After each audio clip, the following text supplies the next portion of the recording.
Stadium tomorrow night to take on the New York Yankees Friday, Saturday, and Sunday.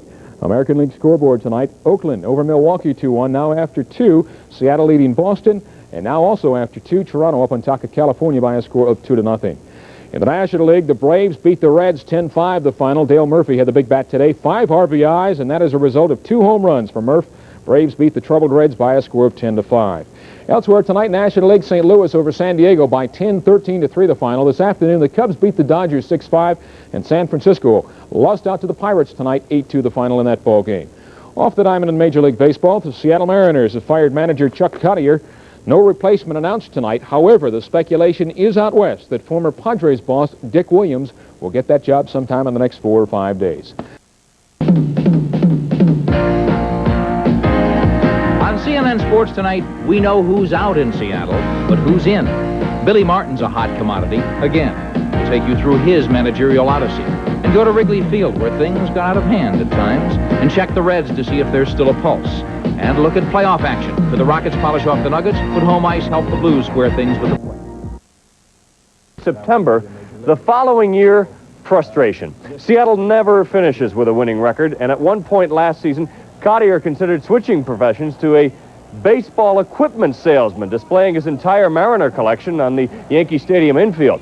That's the way he went out as well. Collier was ejected in his final game as manager, Wednesday's loss to Boston, their 8th in 10 games. So, despite his successful start, Collier's team lost 88 games a year ago, 9-19 this year, and overall he finishes with 98 wins in 217 games at the helm. The strong sentiment out of Seattle is that Dick Williams will follow Darrell Johnson, Maury Wills, Rene Latchman, Del Crandall, and Collier into the Mariner dugout. Collier himself told a clubhouse attendant Williams would be his replacement, and AP is reporting the switch is imminent. In the meantime, the only thing official is that Marty Martinez is the interim manager. Nick? Williams may have the inside track, but don't rule out Seattle owner George Argyris's hunting pal. His name? Billy Martin, and he's expected to talk with Seattle sometime this week. Meanwhile, Martin and his agent met with White Sox management yesterday and today, and Tony La Russa's job continues to hang by a thread. So if it's not Seattle, Billy Martin will probably land in Chicago, and so we can probably soon add another layer to the Billy Martin legend. Billy Martin's left his mark on ball clubs and nightclubs. Martin is quarrelsome, brash, and talented. Battling Billy has battled owners, umpires, players, even fans. He's a man of immense contrast. He can have the personality of an attack-trained Doberman, but he can also charm a team and put people in the seats. He's the perfect quick fix. The litany of whistle stops reveal Martin is an impact manager. He took a last-place team at Minnesota and in 1 year won the division. Then in Detroit, he took an aging team and transformed them into a winner. At Texas, he took inexperience to the brink of a title. In New York, Martin was hired, fired, rehired, fired again. In 5 years, though, he got to the World Series twice. Then on to Oakland, where Martin was magical with the young A's for a year, then lost interest, left, and stayed out of baseball in 1984. But the Yankees beckoned again, and Martin managed there most of last season. Said Bob Allison, who played under Billy at Minnesota, quote, "As a manager, he's real good. You always felt you'd never be outmanaged with Billy. He has a good baseball mind. He understands percentages. He understands strategy. He forces the game. He forces the opposition. Anything to get the game in his favor. Anything for the edge. He takes advantage of all situations," end quote.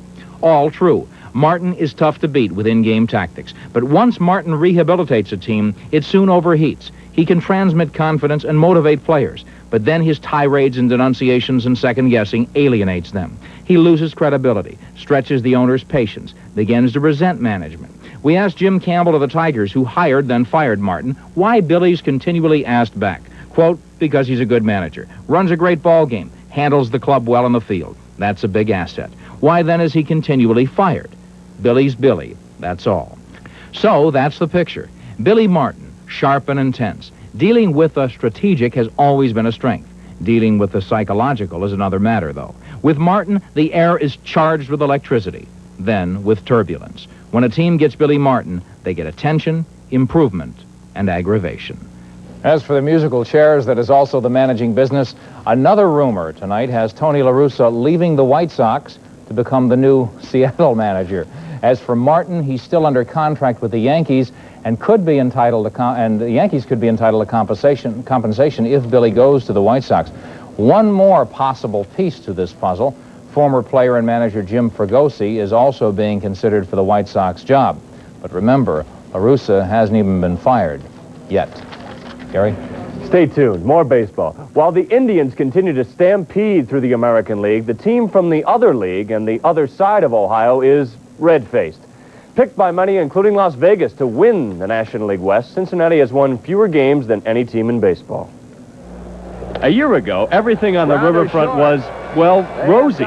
Pete was capturing history in the hearts of Reds fans by transforming a fifth-place team into a contender. But after an opening day victory in '86, Cincinnati lost its next 11 home games, and those same captured admirations turned mean-hearted. A banner went so far as to suggest, "End the curse, sacrifice Shotzi." But the owner's dog wasn't the only unlikely target. The worst home losing streak of the century in Cincinnati earned the player-manager legend a shower of boos. When you go through a streak like this and you really don't know what to do to turn it around or how to approach it, it gives you a numb feeling. It gives you a feeling you don't know maybe as much about the game as you thought. Then suddenly, sanity set in on Cincinnati. Success, a shutout, celebration, champagne even. On Tuesday, the Reds finally won their first home game since opening day.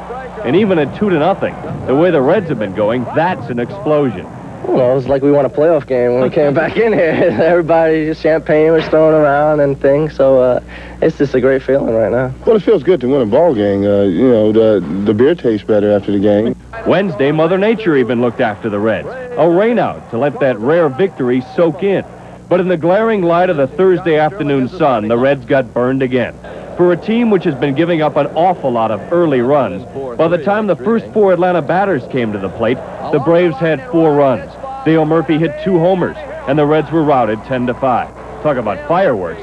How about omens? Ozzie Virgil not only hit a 2-run homer to break the game back open, he lined a foul shot off team owner Mard's shot. The start of another 9-game losing streak? That would be too much for Rose to bear. We're not going to be 5-12 out of every 17 games. I mean, if we are, I'll be your assistant down here. You won't be talking to me as manager of the Reds, probably. About the only thing you can be sure of is that no matter the record, Rose will be around to be responsible for it.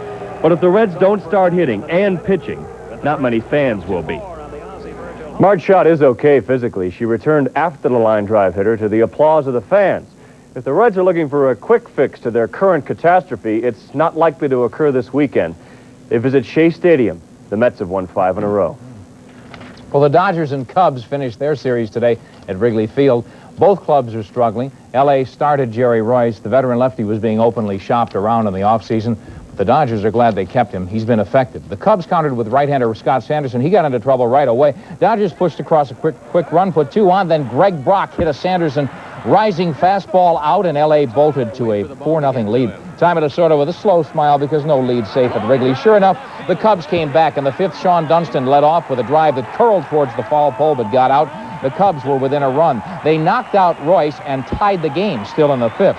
Then with a man on third base, Ed Vandenberg walked Jody Davis. But the 4th ball was so wild, Keith Moreland moved easily to third. He was on second, not third. In came right-hander Tom Niedenfuhr. He uncorked a wild pitch to try to take out Mike Sosa. Moreland scored to break the tie. And the smile is gone. And then former Dodger Ron Cey came up and lashed a shot to the corner. It bounced to the wall and drove home the run that made it 6-4. That was the winner. The Dodgers got one more, but one wasn't enough. The Cubs won the game. Royce lost at Sanderson with plenty of relief help. Got the win. Other action, as we mentioned earlier, the Reds beat slumping Cincinnati. Dale Murphy homered twice and drove in 5.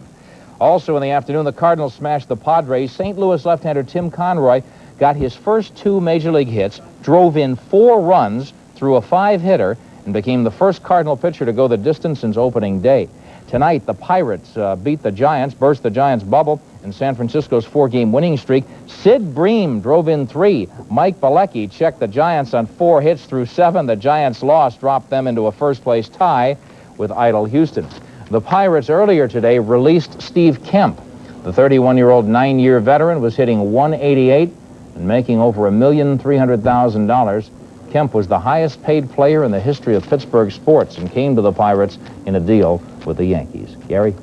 In the American League, the West-leading Angels will be without Gary Pettis for the next 2 games. The center fielder may have missed the games anyhow with a bruised thigh from colliding with Brian Downing. But this rest is a result of another collision. Pettis has been suspended for 2 games for a May 1st incident in which he bumped umpire John Shulock. The Angels gave up an early lead to Toronto and then came back when Wally Joyner, what a rookie this guy is turning out to be, hit his 9th home run of the year, first career grand slam, and suddenly the Angels have a 4-2 lead. Toronto has lost 5 of the last 7. Seattle, under Marty Martinez on this evening, as the early lead, 1-0 over Mike Brown and the Boston Red Sox. Boston has beaten Seattle 4 times already this season. They're off to their best start since 1980. Build from the ground up are looking to youngsters like rookie Mike Bilecki this season, and they gave the rookie pitcher the ball tonight and charged him with putting the clamps on San Francisco's 4-game winning streak at Three Rivers Stadium. In the 2nd inning, Pittsburgh's Sammy Khalifa got through against Scott Geralt. The base hit up the middle to get R.J. Reynolds around to score, and the Pirates led 1-0. Sid Bream up with Joe Orsulak on second, Johnny Ray on first.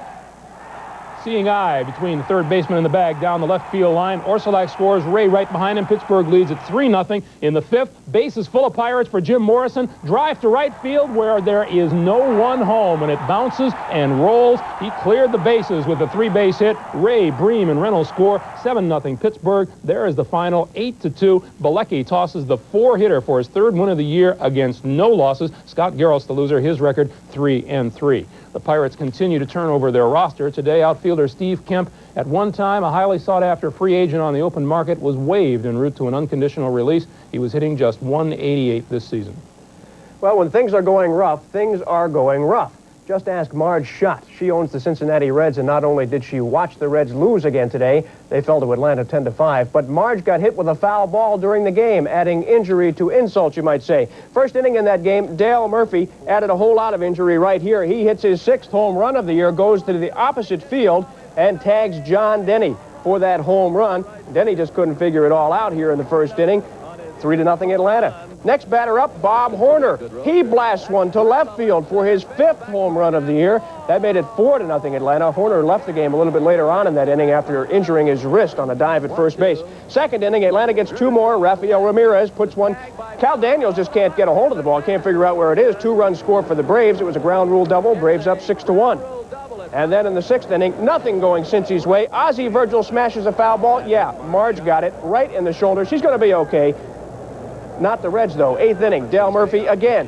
Boom! His 2nd home run of the day. This one came off Ron Robinson. The final was 10-5, and the Braves win it in Cincinnati. The Reds are now 6-17. They've got the worst record in baseball. Winning pitcher today, Craig McMurtry. He pitched 2 2/3 innings of hitless relief.